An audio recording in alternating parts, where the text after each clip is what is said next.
So there's this new coalition, right? They met in the middle of a windswept Mongolian desert, and they're pledging $5 billion for what they're calling a climate moonshot. The question is, could this alliance actually move the needle on the global climate crisis? Yeah, and today's May 6, 2025. You can't really miss the headlines. This new international coalition covers over 60% of global greenhouse gas emissions. They've just launched what might be the most ambitious climate plan we've seen yet. But, what makes this one different from all the others? Well, first off, the scale. And it's not just governments at the table. This time, we've got major companies and NGOs involved from day one. They've locked in a huge chunk of funding, and importantly, they've set deadlines for switching to renewables. Plus, there's a real focus on helping developing nations, which is honestly a major shift from how these efforts usually go. In the past, poorer countries ended up with whatever was left over. Old tech, not enough resources. Right, and when you look at the numbers, it's hard to ignore the stakes. We're still putting out what? About 175 million tons of greenhouse gases daily.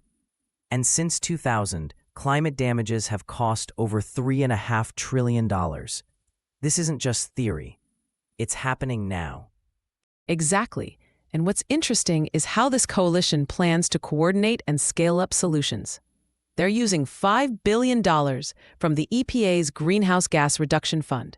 And the idea is to leverage that public money to draw in private investment. But, the big question is, how does that actually get resources and tech to the countries that need them most? Yeah, that's the real test. Big international pledges sound good, but they haven't always led to real action where it counts. Is there, anything in this plan that tries to fix that? Yes. For the first time, there are actually mechanisms for direct technology transfer and something called capacity building.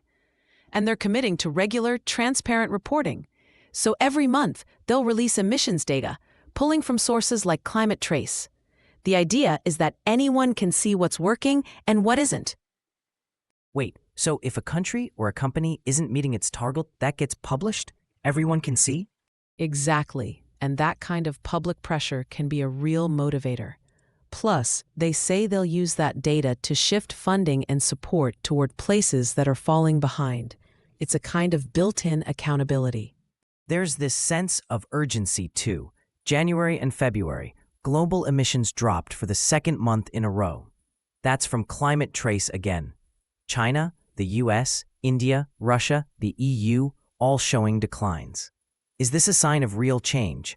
Or are we, just in a temporary dip? It's honestly too soon to call, but those numbers do line up with what the coalition's aiming for. If the trend continues, it could be genuine momentum. But sustaining and even speeding up those reductions, that's going to be the real test, especially as economies pick up after the pandemic. One thing I keep coming back to is the focus on equity. How big of a deal is that for getting developing nations on board with this? It's absolutely central. If developing countries aren't supported, those global targets just aren't possible. The new setup gives them resources and technology directly, instead of making them play catch-up. And for listeners who might feel disconnected from all these policy talks, why does this actually matter to them? Because climate change isn't limited by borders. It affects food, health, migration, the economy, everything really.